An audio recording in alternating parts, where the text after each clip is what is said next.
दोस्तों, आज हम बात करने वाले हैं हमारे इंडियन नेवी के शिप्स में लगने वाले इंजिन्स को लेकर। जैसा कि आप लोगों को पता ही होगा कि हमारे शिप्स में मोस्टली जो इंजिन्स यूज़ किए जाते हैं वो यूएसएसआर के समय में कभी बना करते थे उनके पास, और आज यूक्रेन में बनते थे। उनको जोरिया इंजिन्स के नाम से भी जाना जाता है।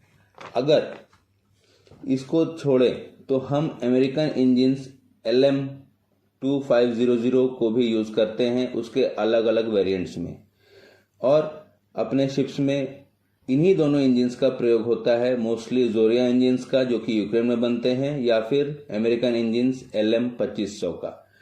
सबसे ज़्यादा जोरिया इंजिन्स का ही यूज़ किया जाता है। जोरिया इंजिन्स लगभग आप पकड़ के चलिए हमारे मैक्सिमम कॉर्वेट्स, फ्रिगेट्स, डिस्ट्रॉयर्स में लगाए जाते हैं। जैसे कि एग्जाम्पल के तौर पे मैं आपको बता दूं कि वीर क्लास का कॉर्वेट्स में भी जोरिया इंजिन्स लगते हैं, विशाखापत्तनम क्लास के डिस्ट्रॉयर्स में भी जोरिया के लगते हैं, दिल्ली क्लास के डिस्ट्रॉयर्स में भी जोरिया के इंजिन्स ही लगते हैं, राजपूत क्लास के डिस्ट्रॉयर्स में भी जोरिया के ही इंजिन्स लगते हैं। इनफैक्ट तलवार क्लास जो हम रशिया से अभी बना रहे हैं, 2 हमारे इधर बनेंगे और 2 रशिया में बनेंगे, तलवार क्लास के फ्रिगेट्स, इन पर भी जोरिया इंजिन्स ही लगती हैं। और हमारे पास जितने भी कॉर्वेट्स, फ्रिगेट्स और डिस्ट्रॉयर्स हैं, हम लोगों को कम से कम 130 से 140 इंजिन्स की ज़रूरत हमेशा पड़ती रहेगी, जो कि मरीन गैस टरबाइन इंजिन्स होते हैं।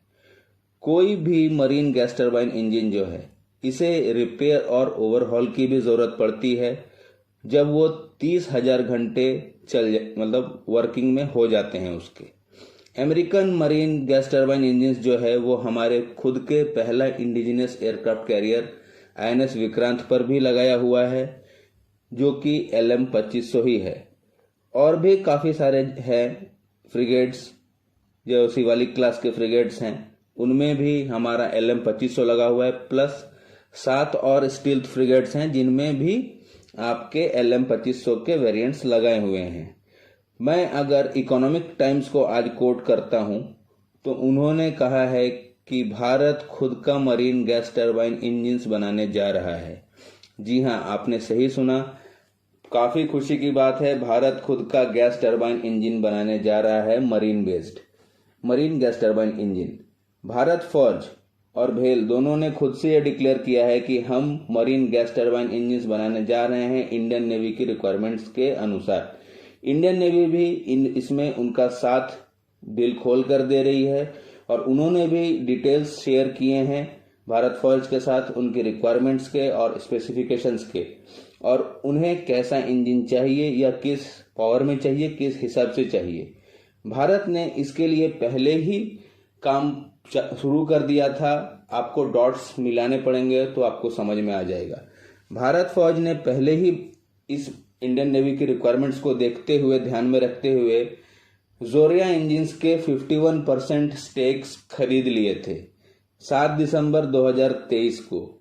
इस ऑब्जेक्टिव का मेन एम है खुद के आत्मनिर्भर बन के खुद से ही, अपने आप से हम खुद से मरीन गैस टरबाइन इंजिन्स को डिजाइन करें, मैन्युफैक्चर करें, रिपेयरिंग कर सकते हैं और ओवरहॉल भी कर सकते हैं। 4 साल पहले ही इंडियन नेवी चीफ ने कहा था कि, जो एडमिरल हैं इंडियन नेवी चीफ के, 4 साल पहले ही उन्होंने कहा था कि हम बहुत जल्द अपना ही खुद का गैस टरबाइन इंजन बना लेंगे। और उनकी बात आप समझ के चलिए, दूरदृष्टि उसी टाइम से बोला गया है, और शायद भारत उसी वक्त से इन सब चीज़ों पर ध्यान देता आगे बढ़ रहा है, सिर्फ मीडिया में डिक्लेयर नहीं किया गया था। इसकी जो प्रॉपर डिज़ाइन और जो स्पेसिफिकेशंस है वो करेगा GTRE, और GTRE इसमें बहुत ही एग्रेसिवली काम कर रहा है। खुशी की बात यह है कि इस नए गैस टरबाइन इंजिन्स का डिज़ाइन रेडी है, प्रॉपरली रेडी है।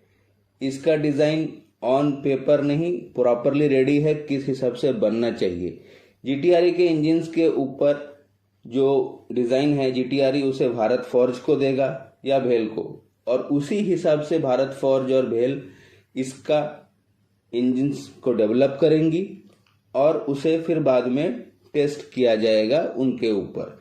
जैसे कि भारत फौज को ऑर्डर जिस दिन दिया जाएगा या भेल को जिसे भी ये ऑर्डर दिया जाए, अभी कुछ ही महीनों में ऑर्डर चला भी जाएगा क्योंकि डिजाइन रेडी है, तो ऑर्डर जाते ही 30 महीने का टाइम दिया गया है, जो कि एक बहुत ही एग्रेसिव टाइमलाइन है या फिर बहुत शॉर्ट टाइमलाइन है इंजन बनाने के लिए।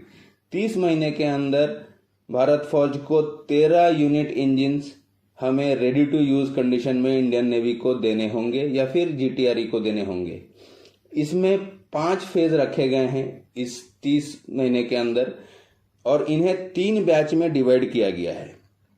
पहला बैच के अंदर भारत फौज 2 इंजन देगा जीटीआरई को। जीटीआरई उसका ग्राउंड टेस्ट करेगी, उसकी स्पेसिफिकेशंस देखेगी, उसके प्रॉपरली मॉनिटर किया जाएगा उसको कि वो किस हिसाब से काम कर रहा है और उसके हिसाब से कहीं चेंजेस हैं तो वो वापस से दिया जाएगा इन चेंजेस को करने के लिए डिजाइन में या फिर स्पेसिफिकेशंस में। उसके बाद सेकेंड बैच में वापस से 5 इंजन दिए जाएंगे जो कि फिर से ग्राउंड टेस्ट पर जाएंगे और सेम स्पेसिफिकेशंस और रिक्वायरमेंट्स उसके भी देखी जाएंगी, डिजाइन उसका भी वापस से परखा जाएगा और सब सही निकला तो वो प्रोडक्शन में जाएंगे और अगर कुछ चेंजेस करने पड़े तो वो चेंजेस के लिए जाएंगे। पर थर्ड बैच जैसे ही होएगा, मतलब सेकेंड बैच में ही हर एक चीज को क्लियर कर लिया जाएगा और थर्ड बैच में आपको 13 unit ready to use marine gas turbine engine मिलेंगे, हैंड ओवर कर दिए जाएंगे। मेरे हिसाब से देखा जाए तो ये एक बहुत बड़ा और एक पॉजिटिव स्टेप है जो कि इंडियन नेवी और भारतीय कंपनियों ने लिया है। इसे कहते हैं आत्मनिर्भर। हमको अपनी रिक्वायरमेंट समझकर हम आगे बढ़े तो हमने बहुत कुछ अचीव किया है। ये सब चीजें एक्चुअली मुझे बहुत ही प्रेरित करती हैं और बहुत ही खुश हो जाता हूं मैं कि हाँ, हम भी कर सकते हैं। बस हमें एक पुश की जरूरत होती है या हमें एक सही सोच और सही दिशा दिखाना का होता है। ये एक्चुअली में बहुत बड़ा स्टेप है जो इंडियन नेवी ने, भारत फौज ने या जीटीआरई ने लिया है। इतना तो पक्का है यार, हम बुढ़ा होने से पहले खुद का एक मरीन इंजन तो देख ही लेंगे, भारत में हमारा खुद का मरीन इंजन। तो ये एक एक्चुअली बहुत बड़ी बात है और बहुत ही खुशी की बात है। साथ ही साथ मैं सिर्फ इतना ही कहूंगा, इसमें एक छोटी सी रिक्वायरमेंट है मेरी जो इसमें ऐड ऑन होनी चाहिए थी, ऐसा मुझे लगता है।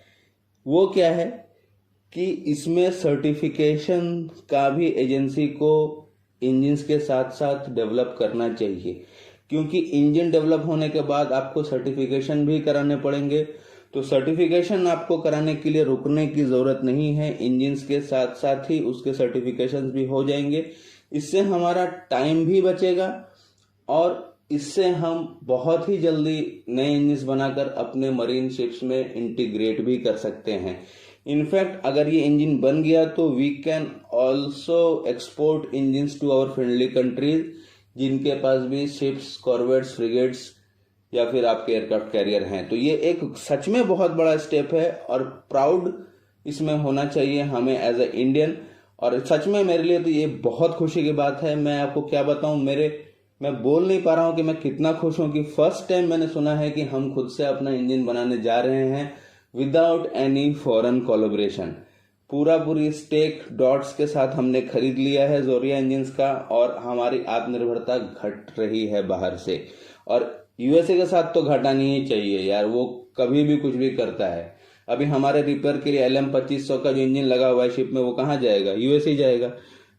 तो हमें आत्मनिर्भर बनना है तो पूरे रूप से बनना है। ये मेरे लिए बहुत खुशी की बात है दोस्तों। अभी तक के लिए तो इतना ही था दोस्त इस वीडियो में। अगर आप लोगों को क्या लगता है भारत के इस कदम पर, जरूर से जरूर बताएं। मिलता हूं नेक्स्ट वीडियो में, तब तक के लिए जय हिंद, वंदे मातरम, भारत माता की जय।